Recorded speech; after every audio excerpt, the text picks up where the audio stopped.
अवधूत चिंतन श्री गुरुदेव दत्त. श्री स्वामी समर्थ. तुम्हा सगळ्यांचं स्वामी श्रद्धा यूट्यूब चॅनलवर खूप खूप मनापासून स्वागत.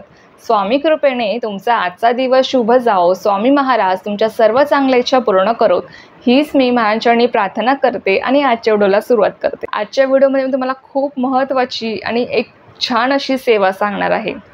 बघा, दुर्गा सप्तशती पाठाचं महत्त्व काय आहे, तो कसा करावा, नवरात्र त्याचे किती पाठ करावे, कसे करावे, किती पाठ केल्याने आपल्याला काय फळ मिळते, हे सगळं मी तुम्हाला आधीच्या व्हिडिओमध्ये सांगितलं आहे. दुर्गा सप्तशती हा ग्रंथ खूप प्रभावी आहे.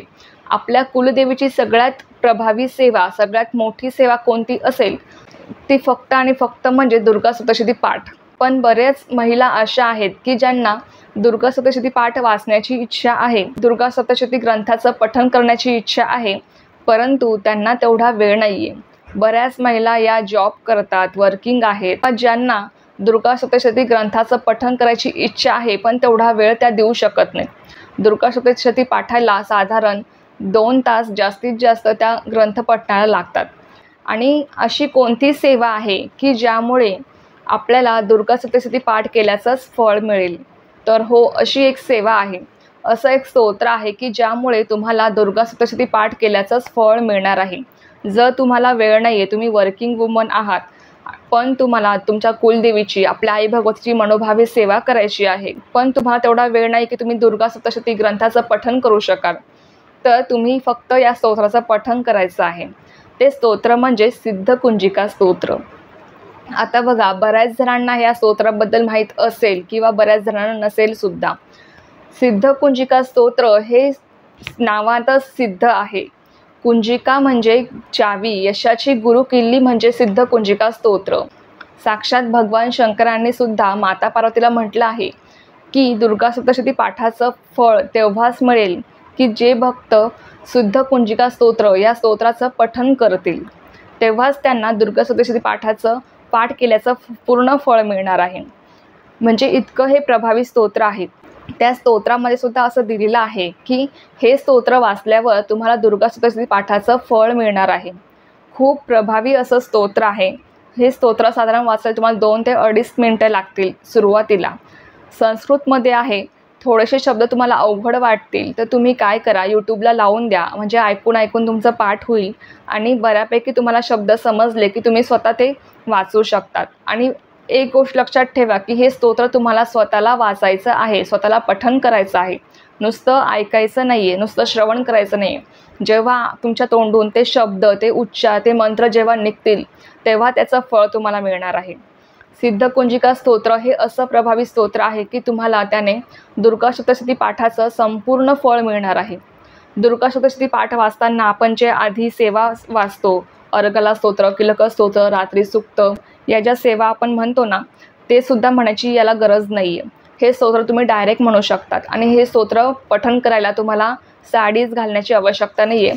तुम्ही जर वर्किंग वुमन आहात, तुम्ही घाईघाईमध्ये तुम्हाला ड्युटीवर जायचं आहे, तुम्हाला तेवढा वेळ नाही आहे, तुम्ही ड्रेसवर सुद्धा हे स्तोत्र पठण करू शकता. तर बघा, आता या स्तोत्राचं पठण कसं करायचं ते मी तुम्हाला सांगते. हे स्तोत्र तुम्ही संकल्पपूर्वक सुद्धा वाचू शकतात. जर नवरात्रीमध्ये तुम्ही हे पठण केलं तर तुम्हाला खूप जास्त फळ मिळणार आहे. दुर्गा सप्तशती पाठाचंच फळ तुम्हाला, संपूर्ण फळ तुम्हाला या स्तोत्रामध्ये मिळणार आहे. आणि हो, मला हे पण सांगायचं आहे की जे जण दुर्गा सप्तशती पाठ करणार आहात त्यांनी सुद्धा हे स्तोत्र म्हणायचं आहे, तेव्हा तुम्हाला दुर्गा सप्तशती पाठाचं पूर्ण फळ मिळणार आहे. म्हणून तुम्ही हे स्तोत्र म्हणायला विसरू नका. हे स्तोत्र नित्यसेवेच्या पुस्तकात आहे. ज्यांच्याकडे नित्यसेवेचं पुस्तक नाही आहे त्यांनी गुगलवर सर्च करा सिद्धकुंजिका स्तोत्र, तिथे पण तुम्हाला मिळेल, नाही तर यूट्यूबवर सुद्धा तुम्हाला मिळून जाईल. आता हे स्तोत्र पठण कसं करायचं, तुम्ही हे संकल्पपूर्वक सुद्धा वाचू शकता. तुम्ही जर 9 दिवसात त्याचा संकल्प केला, नवरात्रीमध्ये तुमच्या मनावर आहे की तुम्हाला किती वेळेस दिवसातून वाचायचं आहे. तुम्ही दिवसातून 1 वेळेसुद्धा पठण करू शकतात, 3 वेळेसुद्धा पठण करू शकतात, 7 वेळेसुद्धा करू शकतात, 9 वेळेसुद्धा करू शकतात किंवा 11 वेळेसुद्धा तुम्ही या स्तोत्राचं पठण करू शकतात. हे स्तोत्र एकदा वाचायला तुम्हाला 3 मिनटं लागतील जास्तीत जास्त, तेवढा वेळही नाही लागणार, पण सुरुवातीला तुम्हाला 3 मिनटं लागतील, नाहीतर 2 मिनटाच्या आतच तुमचं हे स्तोत्र वाचून पूर्ण होतं. म्हणून हे स्तोत्र पठण करायला विसरू नका. जे पाठ करणार आहे त्यांनी पण करायला विसरू नका. आणि ज्यांना पाठ करायची इच्छा आहे पण तेवढा वेळ नाही आहे, त्यांनी अवश्य या स्तोत्राचं पठण करा.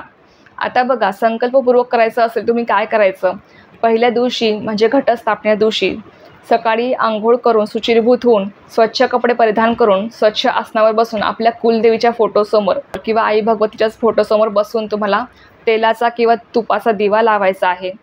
आसनावर बसून तुम्हाला याचा संकल्प करायचा आहे.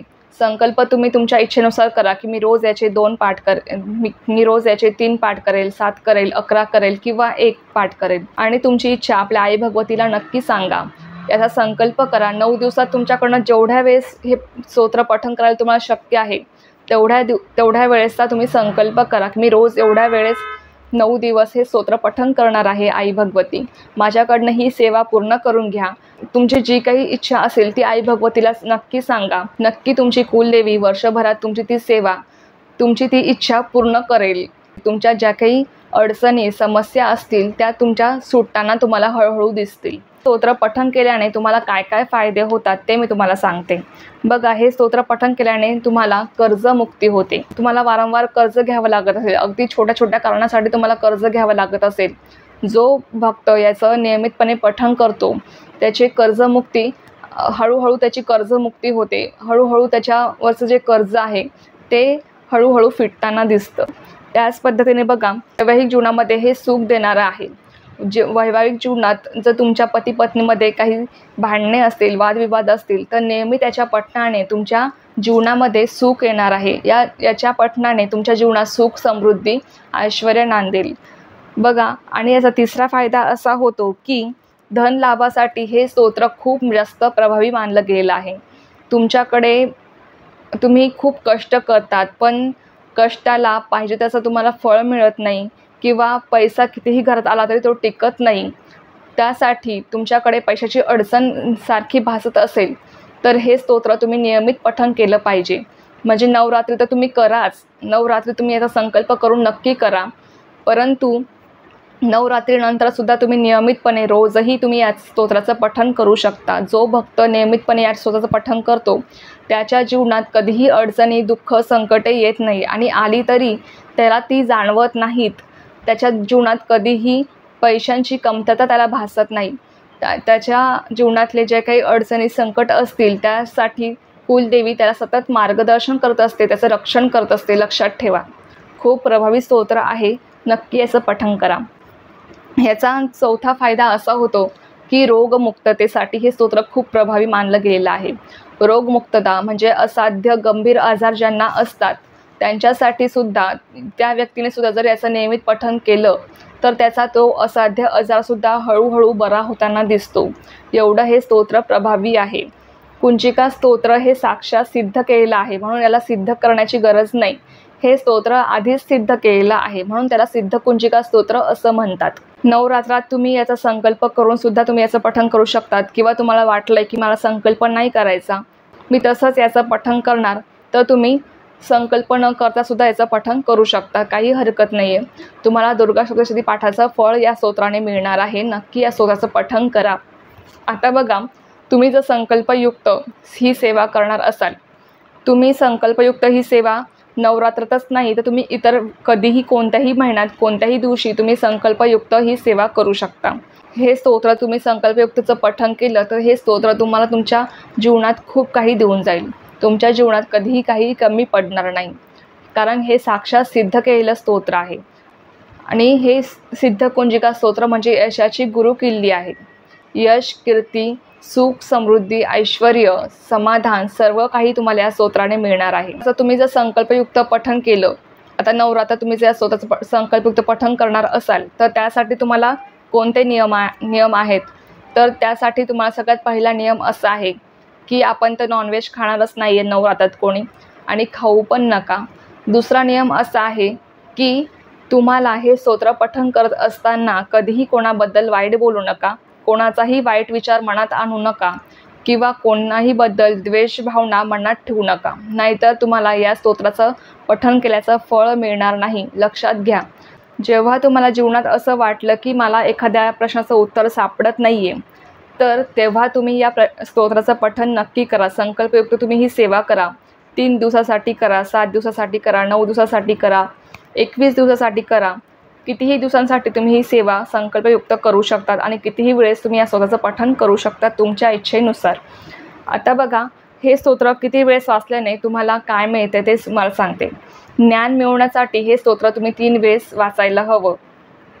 त्याचप्रमाणे यश आणि कीर्ती मिळवण्यासाठी हे स्तोत्राचं पठण तुम्ही 5 वेळेस करायला हवं. संपत्ती मिळवण्यासाठी या स्तोत्राचं पठण तुम्ही 5 वेळेस करायला हवं. घराच्या सुखशांतीसाठी या स्तोत्राचं तुम्ही 3 वेळेस पठण करायला हवं. आरोग्यासाठी तुम्ही हे स्तोत्र 3 वेळेस तुम्हाला वाचायचं आहे. त्याचप्रमाणे शत्रूपासून जर तुम्हाला रक्षण करायचं असेल, तुमचे कोर्ट कचेरीचे कोणते काम असतील आणि शत्रूपासून तुम्हाला रक्षण करायचं असेल, त्या स्तोत्राचं तुम्ही 3, 7, 11 इतक्या वेळेस तुम्ही पठण करू शकता तुमच्या यथाशक्तीनुसार. रोजगारासाठी म्हणजेच नोकरी मिळवण्यासाठी तुम्हाला जर स्तोत्र पठण करायचं असेल तर ते सुद्धा तुम्ही 3, 5, 7, 11 इतक्या वेळेस तुम्ही हे पठण करू शकता तुमच्या यथाशक्तीनुसार. तुम्ही 3 वेळेस करा, 5 वेळेस करा, 7 वेळेस करा किंवा 11 वेळेस करा. एवढ्या वेळेस तुम्ही वाचलं तुम्हाला ती गोष्ट साध्य होणार आहे. पण तरीही तुम्ही हे स्तोत्र तुम्हाला जेवढ्या वेळेस शक्य होईल तुमच्या यथाशक्तीनुसार, यथाभक्तीनुसार तुम्ही या स्तोत्राचं मनपूर्वक श्रद्धेने पठण नक्की करा. बघा, तुम्हाला दुर्गा सप्तशती पाठाचंच फळ या स्तोत्राने मिळणार आहे आणि खूप प्रभावी स्तोत्र आहे. त्यामुळे हे स्तोत्राचं पठण करायला विसरू नका. तुम्हाला काही अडचण असेल तुम्ही मला कमेंट बॉक्समध्ये विचारू शकता. तर चला, ही खूप महत्त्वाची माहिती मला तुमच्यासोबत शेअर करायची होती. तर झालेली सेवा मी स्वामी महाचरणी रुजू करते आणि आजचा व्हिडिओ इथेच थांबवते. तुम्हाला जर ही माहिती आवडली असेल तर व्हिडिओला लाईक, शेअर, सबस्क्राईब करायला विसरू नका. पुन्हा भेटू अशाच एका नवीन व्हिडिओसोबत किंवा नवीन विषयासोबत. तोपर्यंत सर्वांना श्री स्वामी समर्थ. जय जय स्वामी समर्थ.